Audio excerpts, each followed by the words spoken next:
বিশ্বনবীর কাছে এক ভিক্ষুক আসলেন, এসে বললেন, ইয়া রাসূলুল্লাহ, আমার কিছু দান করেন, আমার কিছু কি করেন, দান করেন। বিশ্বনবী বলল, তুমি আমার মেয়ের জামাতা উসমানের কাছে যাও। কার কাছে? সব ঘুমাইতেছে, বাদে তুই তাহলে কি ওয়াজ করে লাভ কি? সব বাদে তুই, আপনারা ঘুম পারেন, আমি এখানে বসে ঘুম পারি, কথা বলে না মুসলের কথা আমরা ঘুম পারেন না। মসজিদে খুতবা, এই খুতবা মসজিদে জুমার নামাজ ছিল 4 রাকাত, কয় রাকাত? 4 রাকাত। করি কয় রাকাত? আর 2 রাকাত খুতবার ভিতরে ঢুকিয়ে দিয়েছেন আল্লাহ। খুতবা শোনা ওয়াজিব, খুতবা শোনা কি ওয়াজিব। আপনি যদি না শুনেন, চুপচাপ ঘুমাসেন, আপনি ওয়াজিব তরফ করলেন। ওয়াজিব তরফ করলে কি করা লাগে? সুবহানাল্লাহ দেওয়া লাগে।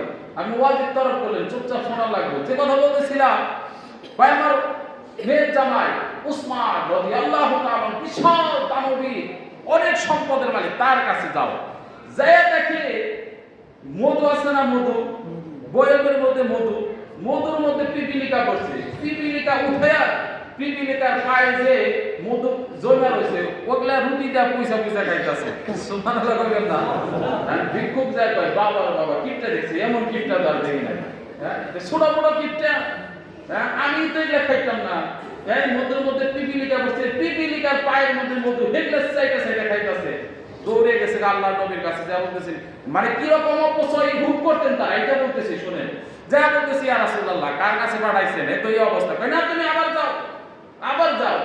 আবার গেছে, যা দেখে আবার কি করতেছে, এক লোক, কাজের লোক, সে হারিকেন আছে না, হারিকেনের সন্তান একটু বাড়াই দিছে, তারে ধমকাইতেছে, কি রে হারিকেনের সন্তানকে বাড়াই দিলি, এই যে অপচয়টা হইল, কিয়ামতের দিন জবাব দেবো কারা? কিয়ামতের দিন জবাব দেবো কারা? ইন্নাল মুবাদ্দিলিনা কানু ইখওয়ানাশ শায়াতিন। যে অপচয় করলো সে শয়তানের ভাই হলো। তুই যে হারিকেনের সন্তানরা বাড়াই দিলি, এই যে তেল বেশি ফুরাইবে, অপচয় কারা? এই হিসাব দেবো কারা? ভিক্ষুক কইবা আমার, এটা আমার চেয়ে বড় ভিক্ষুক। এর কাছে আমি কি চাবো, এর কাছে কি চাবো? আবার গেলেন রাসূল সাল্লাল্লাহু আলাইহি ওয়াসাল্লামের কাছে। রাসূল বলেন, তুমি নির্ভয় বলো, যা বলতেছে, ও উসমান রাদিয়াল্লাহু তাআলা আনহু, তোমার শ্বশুর আমাকে পাঠাইছে, বিশ্বনবী আমাকে কিছু দান করো। বলে আল্লাহ নবী পাঠাইছে, দাঁড়াও, তোমার এই জামার এত বড় গোয়াল আছে, এর ভিতরে যে উটটা পছন্দ সেই উটটা নাও। আর ভিক্ষুক পাইছে সুযোগ, এমন সুযোগ কেনা যায়? কইলা আমার পছন্দ হয় না, এগুলা কি হয় না, পছন্দ হয় না। কইতালি একটু দাঁড়াও, মিশর থেকে আমার যে বাড়িতে কাফেলা আসতেছে, সেখানে মোটা মোটা তাজা তাজা উট আছে, সেখান থেকে যেটা পছন্দ হয় সেটা নিও। এবার কিছুক্ষণ পরে দেখেন বাণিজ্যিক কাফেলা আসতেছে, এবং সবচেয়ে শক্তিশালী মোটা তাজা যে উট, সেটাই তো সামনে থাকে, তাই না? আর উটের একটা ডিসিপ্লিন আছে, সামনেরটা ধরে যেভাবে টান দিবেন, পিছনে সবগুলো ওই রাস্তায়, বুঝতে পারেন? আগের হাল যে দিকটা যায়, পিছনের হাল, উটের এটা একটা ডিসিপ্লিন আছে। আগেরটা টান দিবেন তো পিছনে যত থাক, বাইরে মাইরে ফলাইলে অন্যদিকে যাইবো না, ওইটার পিছনে যাইবো।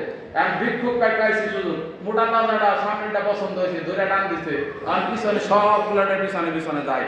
কয়েকবার তো আমির উসমান, তোমার বলে তুমি ফিরাও, আমার একটাই দরকার। বলে একটার সাথে যখন আরেকটা যাইতেছে, আমার নবী তোমাকে পাঠাইছে, সবগুলাই তোমার দান করে দিলাম। সুবহানাল্লাহ। চিন্তা করছেন তারা কি রকম মিতবাদী ছিল? তারা কখন অপচয় করে নাই? অপচয় করা যে কত রকমের অপরাধ, কত রকমের অন্যায়, এটা আল্লাহ কোন পাপকে শয়তানের ভাই বলে নাই। এই অপচয় করাকে আল্লাহ শয়তানের ভাই বলেছে। আহা, আমরা খাবার খাইতে কত খাবার নষ্ট করি কত খাবার, কত গরিব মানুষ, অসহায়, কত শিশু ঢাকা শহরে যা দেখেন রাতের বেলা রেল স্টেশনে, কিভাবে শুয়ে রয়েছে, গায়ে কোনো জামা নাই, শীতের দিনে কাঁথা কম্বল নাই, এমন দেখা যায় 2 পুকুরের মাঝখানে শুয়ে রয়েছে শীতের কারণে, আছে না নাই? 2 পুকুরের মাঝখানে শুয়ে রয়েছে শীতের কারণে, আর আমারই কম্বল ভাল লাগে না, ও ব্ল্যাঙ্কেট ভাল লাগে না, কালারটা ভাল লাগে না, ওইটা আনো, সেইটা আনো, ফুমের আনো, তুলার আনো, নানান রকমের আনো, তারপরে ঘুম নাই। ঘুমের মালিক কে? আল্লাহ।